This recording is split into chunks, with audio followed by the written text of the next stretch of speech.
Hi ways, இதுதான் எங்கள் ஊர் வெள்ளாக்குளம்.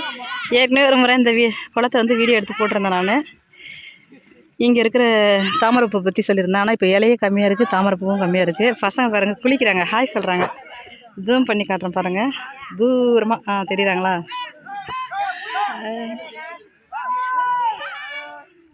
எல்லோரும் பாருங்கள் கை காட்டுறாங்க, ஜாலியாக குளிக்கிறாங்க. சூப்பர்ரா. ஒரு ஒருத்தனா குதிக்கிறானுங்க ஆம்பளை பசங்க. இதில் வந்து லேடிஸ்லாம் குளிக்க மாட்டாங்க அந்த குளத்தில், சின்ன பசங்க குளிச்சுட்டு இருக்காங்க. குளத்தில் தண்ணி சூப்பராக நிறைஞ்சி இருக்குது, எல்லா பக்கமும் ஃபுல்லாக இருக்குது. பெரிய குளம் இது, வெள்ளை குளம்னு பேர். ஒரு காலத்தில் வந்து இங்கே தான் தண்ணிலாம் எடுத்துகிட்டு போய் சமைப்பாங்களாம். இங்கே தான் எங்கள் சொந்தக்காரங்களாம் இருக்காங்க. ஃபேமிலியோட மீன் பிடிக்க போகிறீங்களா? என்ன கிண்டல் பண்ணுறீங்களாடா? எல்லோரும் இவங்க எல்லாம் இங்கே வந்து இன்றைக்கி எங்கள் பங்காளி வீட்டில் ஒருத்தர் பெரியப்பா இறந்துட்டாங்க, வயசான பெரியப்பா. அதுக்கு வந்து இன்றைக்கி சடங்கு நடக்குது, கர்ம காரியம். எல்லோரும் இங்கே அந்த கர்மாதி சடங்கு பண்ணுறதுக்காக உட்காந்துட்ருக்காங்க. ஒரு பக்கம் இந்த பக்கம் தூரமாக காக்கா கூப்பிட்டுருக்காங்க. காக்காவுக்கு படையல் வச்சு காக்கா சாப்பிட்டதுக்கப்புறம் தான் அந்த பூஜை பண்ணுவாங்க. இங்கே பாருங்கள், இந்த இடத்துல காக்காவுக்கு படையல் போயிட்டுருக்கு. இவங்க ஒரு அக்கா, பெரிய அக்கா, ரொம்ப தூரத்தில் கல்யாணம் பண்ணி போயிருக்காங்க. இவங்க ஒரு சிஸ்டர், ரொம்ப தூரமாக போயிருக்காங்க. அப்புறம் இவங்க ஒரு சிஸ்டர், இவங்க எவ்வளோ தூரம் போயிருக்காங்கம்மா? அதை விட ரொம்ப தூரமா? சரி. இதோ அங்கே ஒரு சிஸ்டர் இருக்காங்க, சுடிதார் போட்டுன்னு.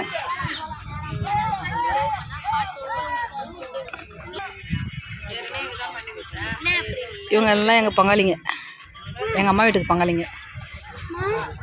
இன்னும் கொஞ்சம் நேரத்தில் இங்கே வந்து அந்த விசேஷம் நடக்கும். அனைவருக்கும் வணக்கம். இந்த வீடியோவில் இறந்தவங்களுக்கு 16வது நாள் ஒரு ஈமச்சடங்கு, கர்ம காரியங்கள் செய்வாங்க, அதை பற்றி தான் பார்க்க போகிறோம். இந்த காரியத்தோட நோக்கம் என்னென்னு பார்த்தீங்கன்னா, இறந்தவங்களை 16வது நாள் வந்து வீட்டுக்கு அழைச்சின்னு வர்றதா சொல்லுவாங்க. அதாவது கலசத்தின் வாயிலாக அவங்கள வீட்டுக்கு திரும்பவும் அழைச்சின்னு வர்றதா சொல்லுவாங்க. அதை பற்றி தான் நம்ம இன்றைக்கி பார்க்க போகிறோம். வாங்க வீடியோக்குள்ளே போகலாம். பாருங்கள், இப்போ அந்த சடங்கெல்லாம் முடிச்சிட்டாங்க, காரியம் பண்ணுற சடங்கெல்லாம் முடிச்சிட்டாங்க. அதில் இருந்து அந்த பூஜைக்கு வச்ச பொருள் எல்லாமே இது தண்ணியில் விட்டு, அதாவது கங்கையில் கரைச்சா அது வந்து அவங்களுக்கு இறந்தவங்களுக்கு போய் சேரும் அப்படிங்கிறது ஐதீகம். இவ்வளோ நேரம் பாறையில் போய் சொல்லின்னு இருப்பார். அவருக்கு 16 வயசுன்னு மனசில் நினைப்பு. எப்படி குச்சார் பாருங்க சஞ்சய், அந்த தாத்தா எப்படி குச்சார் பார்த்தியா?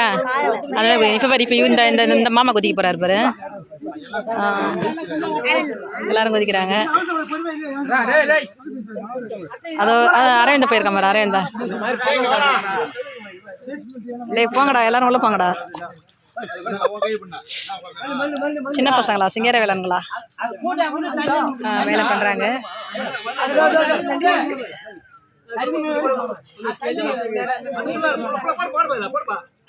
அது என்ன போடுறாங்க, அது மண்ணா? மண். அங்கே பாருங்கள், அங்கே ஒரு கூடையில் போயிட்டுருக்கு. முளைப்பாரின்னு பேர் இதுக்கு. இறந்த அன்னைக்கு அவங்களுடைய பாதத்தில், இறந்தவங்களோட பாதத்தில் நவதானியங்களை வச்சு ஒத்தி எடுப்பாங்க, சாணத்தில் வச்சு இதை கூடையில் வச்சு வளர்ப்பாங்க. இந்த 16வது நாள் வந்து இதை முளைப்பாரி வச்சு படைச்சிட்டு அதை கங்கையில் கரைச்சி விட்டுருவாங்க. சூப்பராக போயிட்டுருக்கு பாருங்கள் முளைப்பாரி. தடிப்பயலுங்களா?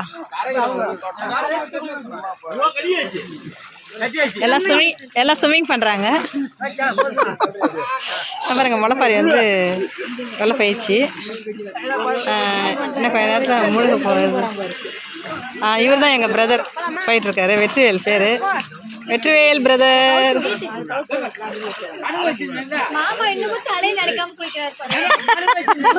பயந்தாங்கல்லி பயந்தாங்கல்லி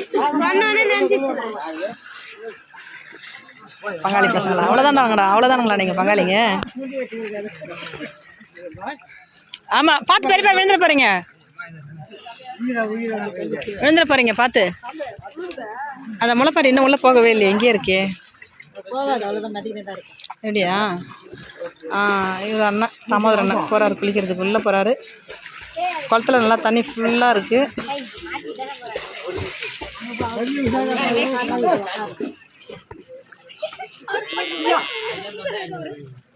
எங்கே வெற்றி இல்லைங்க வந்துட்டானா?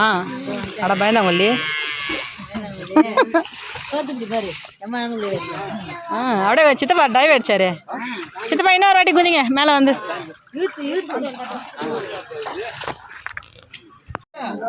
எல்லாரும் குளிச்சுட்டு பஞ்சகோமியம் வாங்குற ப்ராசஸ் போயிட்டு இருக்கு. ஆயிடுச்சு 2 மணி ஆயிடுச்சு. பஞ்சகோமியம் கொடுத்துட்டு இருக்காங்க.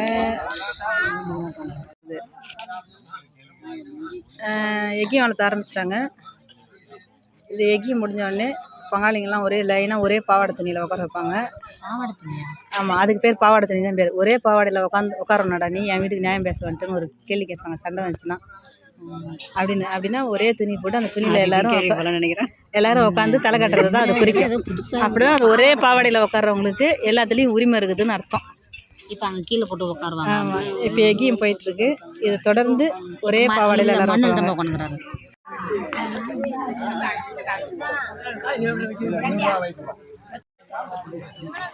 ஒரு துணியில் போட்டு உட்காந்து நடக்கிற ப்ராசஸ். இப்போ நம்ம பார்க்குறது பார்த்திங்கன்னா அவங்க அதாவது அந்த பங்காளி வீடு எல்லாமே ஒன்றா உட்காந்து தலை கட்டுறது அப்படின்னு சொல்லுவாங்க. தலை கட்டுதல் அப்படிங்கிறது வந்து இவங்களோட ஒவ்வொருத்தவங்களுடைய மாமியார் வீட்டு சைடு அப்படி வந்து மச்சான் அப்படின்னு இருக்கிறவங்க இவங்களுக்கு புது ட்ரெஸ் எடுத்துன்னு போய் கொடுத்து அந்த துக்கத்துலேருந்து மீண்டு வெளியில் வரணும் இவங்க அப்படின்றதுக்காகவும் மறுபடியும் இவங்க எப்போதும் போல் புது ட்ரெஸ் உடுத்தி இன்னிலேருந்து அவங்க இருக்கலாம் அவங்கள சந்தோஷப்படுத்துறதுக்காகவும் ஒரு ஐதீகமாக செய்யப்படக்கூடிய ஒரு சம்பிரதாயம் இது. அதுதான் இப்போ நடந்துகிட்ருக்கு. இதில் வந்து அவங்க உறவினர்கள் மாமா மச்சான்னு சொல்லக்கூடியவங்க யார் யாரெல்லாம் இருக்காங்களோ அவங்க எல்லாருமே வந்து புது ட்ரெஸ் வாங்கி போய் கொடுக்குறது ஐதீகம். இந்த புது ட்ரெஸ்ஸை போட்டுன்னு இவங்க வந்து கல்யாண ஃபங்க்ஷன் எப்படி ஊர்வலமாக போவாங்களோ அந்த மாதிரி வந்து கோவிலுக்கு போயிட்டு வந்து வீட்டுக்குள்ளே போய் அந்த கரகத்தை வச்சு பூஜை பண்ணிவிட்டு எல்லோரும் சாப்பிடுவாங்க. இதிலேருந்து வந்து இவங்க எப்போதும் போல் ஆக்டிவாக இருக்கணும் அப்படிங்கிறதுனாலையும் அவங்களுடைய திரும்ப அவங்க ஸ்ட்ரென்த்தனாக வந்து வெளியில் வந்து ஃபேமிலி பேலன்ஸாக பார்த்துக்கணும் அப்படிங்கிறதுனாலையும் இந்த மாதிரி ஒரு ப்ராசஸ் அந்த காலத்தில் இருந்திருக்கு. அது இன்றைக்கி எங்கள் ஊரில் பார்த்திங்கன்னா ஃபாலோ பண்ணிகிட்ருக்காங்க. தொடர்ந்து வீடியோஸ் கண்டினியூ பண்ணுங்கள். இப்போ இதே இடத்துல இறந்தவங்களுக்கு ஏதாவது பொண்ணுங்க பிறந்திருப்பாங்க, அவங்கள வந்து வெளியூரில் கல்யாணம் பண்ணி கொடுத்துருப்பாங்க. அந்த மாதிரி இருந்ததுன்னா அவங்களுக்கும் வந்து இந்த இறந்தவங்க வீட்டில் இருந்து புது ட்ரெஸ் எடுத்து கொடுக்குறது ஒரு வழக்கம். அதையும் செய்வாங்க. ஏன்னா அந்த துக்கத்திலேருந்து அவங்கள மீட்டெடுக்கணும் அப்படிங்கிறது தான் இதனுடைய நோக்கம். அது மட்டும் இல்லாமல் இறந்தவங்களும் திரும்ப நம்ம வீட்டுக்கு கூப்பிட்டு போகிறதாகவும் இதோட ஐதீகம் இருக்குது. எல்லா ஊர்லேயும் இப்படி தான் இருக்குன்னு நினைக்கிறேன். ஆனால் எங்கள் ஊரில் வந்து இந்த மாதிரி தான் பண்ணுவாங்க. தொடர்ந்து வீடியோவை பாருங்கள். வாங்க மறுபடியும் போகலாம் வீடியோக்குள்ளே. இது வந்து பிறந்த பெண்களுக்கு புது துணி கொடுக்குற ஃபங்க்ஷன்.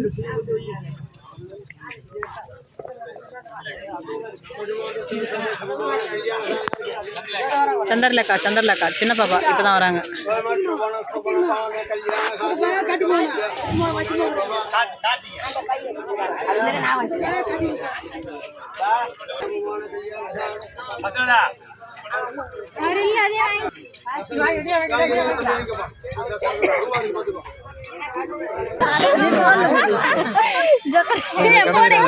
அரேண்டா செம இருக்கு. இந்த மல்டி மில்லினியர்னு சொல்லுவாங்களா அந்த மாதிரி இருக்கடா. லுக்கு பயங்கரமா இருக்குதுடா. உண்மையா எப்படி இருக்காது? நான் சொன்னல நாங்க லைனா உங்களை வச்சு பார்த்தோம். யாரு இந்த கெட்டப்ல நீ தான் அண்ணன் தானே ஃபர்ஸ்ட் சொன்னேன். இல்ல இவனை தான் சொன்னேன். அரவிந்த் தான் நல்லா இருக்கு. சின்ன சின்ன பூவே நீ கண்ணால் பேசு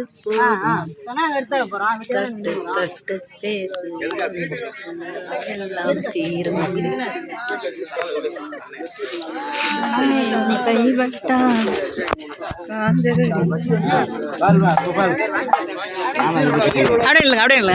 இல்லைங்க.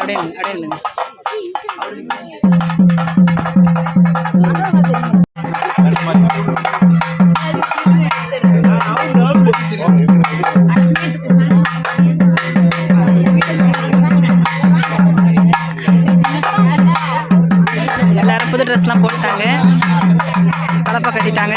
அடுத்தது கலசம் எடுக்க போகிறாங்க. அதாவது செத்தவங்கள வீட்டுக்கு கூப்பிட்டு போகிறது ஐதீகம். இந்த கலசத்தை எடுத்துன்னு போயிட்டு வீட்டில் கொடுப்பாங்க. கொடுக்கும்போது அங்கே யாராவது குழந்தை இல்லாதவங்க இந்த கலசத்தை வாங்குவாங்க. வாங்கினா அவங்களுக்கு வந்து சீக்கிரமாக குழந்தை பிறக்கும் அப்படிங்கிறது ஐதீகம். இப்போ பாருங்கள், கலசம் அங்கே கீழே இருக்குது. இந்த கலசத்தை தான் எடுத்து கொடுக்க போகிறாங்க. எனக்கும் வந்து ஒரு டைம் வந்து கலசம் எடுத்து கொடுத்தாங்க.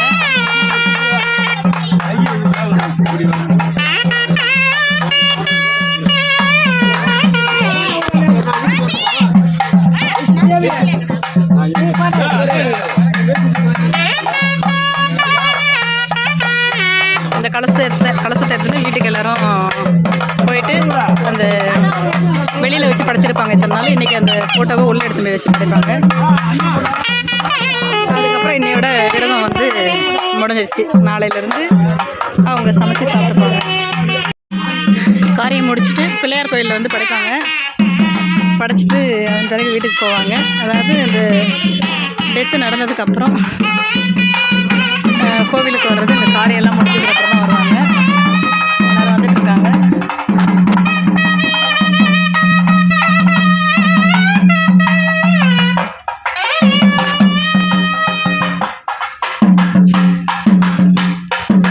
இங்கே வச்சு ஒரு படையை போடுவாங்க.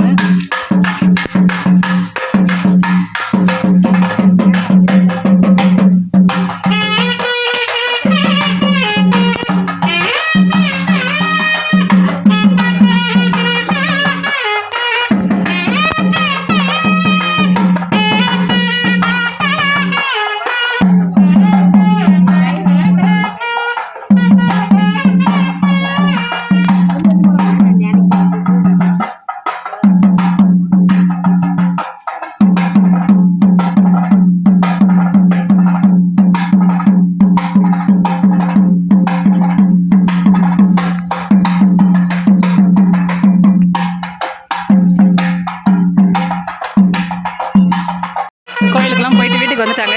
இப்போ வந்து அந்த கலசம் வாங்குற ஒரு ஃபங்க்ஷன் நடக்க போகுது. இந்த கலசத்தை யார் வாங்குறாங்களோ அவங்களுக்கு குழந்தை இல்லாமல் இருந்ததுன்னா உடனே குழந்தை பிறக்கும் அப்படிங்கிறது ஐதீகம்.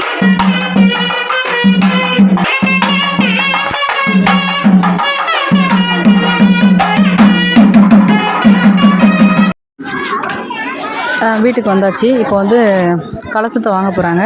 இந்த கலசத்தை யார் வாங்குவாங்கன்னு பார்த்தீங்கன்னா, கல்யாணம் ஆகிட்டு இது வரைக்கும் திருமணமாகி ரொம்ப நாளாக குழந்த பாக்கியம் இல்லாத ஒரு தம்பதியினர் வந்து இந்த கலசத்தை வாங்குறது ஐதீகம். அப்படி தான் இங்கேயும் ரெடி பண்ணியிருக்காங்க.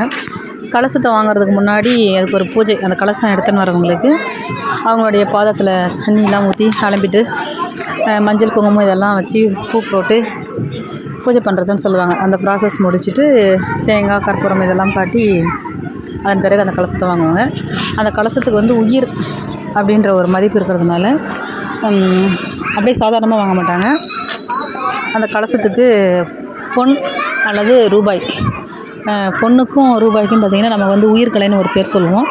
அதனால் ஒரு உயிரை வந்து இவங்களுக்கு கிடைக்க போகுது. ஒரு உயிர் அது வந்து அந்த கலசத்தின் மூலமாக இருக்கக்கூடிய அவங்க தாத்தா வரப்போகிறதா சொல்லுவாங்க. அப்போ வந்து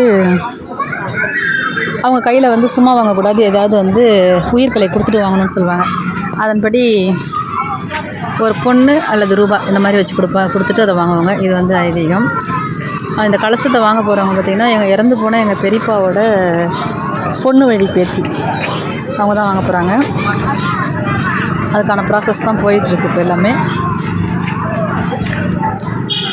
இந்த கலசத்தை வாங்கிட்டு பேக் சைட்லே உள்ளே எடுத்துன்னு போவாங்க. உள்ளே போயிட்டு பூஜை பண்ணுவாங்க. பூஜை பண்ணிவிட்டு அதுக்கப்புறம் எல்லாருமே காலையிலேருந்து சாப்பிடாம விரதம் இருப்பாங்க. அப்போ பங்காளிங்க எல்லாமே அங்கேயே சாப்பிடுவாங்க. சாப்பிட்டு முடிச்சதுக்கப்புறம் பார்த்திங்கன்னா அந்த கலசத்துக்குள்ளே அரிசி இருக்கும். அதை எடுத்து ஒரு பொங்கல் வைப்பாங்க. வச்சு அந்த கலசத்தை வாங்கின்னு போகிற அந்த பாப்பாவுக்கும் வீட்டில் கலசம் எடுத்துன்னு போனவங்களுக்கும் அந்த சாதத்தை வந்து சமைச்சு கொடுப்பாங்க. இதெல்லாம் ஐதீகம். இப்போ பார்த்திங்களா ஒரு பொருளும் கொடுத்துட்டாங்க. கலசத்தில் ஒரு செயின் போட்டிருக்காங்க. அவங்க கலசம் எடுத்துன்னு வந்தவரோட கையில் ஒரு உயிர்கலைன்னு ஒன்று கொடுத்து அதை வாங்குறாங்க. இன்னொன்று பார்த்திங்கன்னா இந்த கலசத்தை எடுத்துன்னு போகிறது ரிவேஸ்லேயே போவாங்க. அதாவது பேக் சைட்லேயே போவாங்க. திரும்பி வீட்டு பக்கம் பார்த்து போக மாட்டாங்க. இதுவும் ஐதீகம்தான். இந்த மாதிரி பல சடங்குகள் இருக்குது. அதாவது நம்ம ஒரு குழந்தை பிறக்கிறதுலேருந்து இறந்து போகிற வரைக்கும் பார்த்திங்கன்னா நம்ம கல்ச்சரில் நிறைய சாஸ்திரம் சம்பிரதாயங்கள் அந்த மாதிரி நிறைய இருக்குது. இதெல்லாம் பின்பற்றிட்டு தான் நம்ம வந்துட்ருக்கோம். வீடியோவை முழுசாக பார்த்தீங்களா? எப்படி இருந்தது? இதெல்லாம் ஒரு வீடியோவாக இதெல்லாம் எடுத்து போடணுமான்னு கேட்காதீங்க. நிறைய பேருக்கு இதை பற்றி தெரியாமல் இருக்குது. அதற்காக இந்த வீடியோவை எடுத்து அப்லோட் பண்ணுறேன். இப்போ ட்ரெஸ் பண்ணியிருக்காங்க பாருங்கள். இந்த மாதிரி அவங்க எல்லாமே இந்த கருமாதி முடிஞ்ச உடனே அவங்க மச்சானுங்க மாமனுங்க கொடுக்குற ட்ரெஸ்ஸு அவங்களே, அதாவது மச்சான் மாமனே வந்து அவங்களுக்கு வந்து கட்டி விடுவாங்க. விகேடி தென்றல் சேனலை லைக் பண்ணுங்கள், ஷேர் பண்ணுங்கள், கமெண்ட் பண்ணுங்கள், மறக்காமல் சப்ஸ்கிரைப் பண்ணுங்கள்.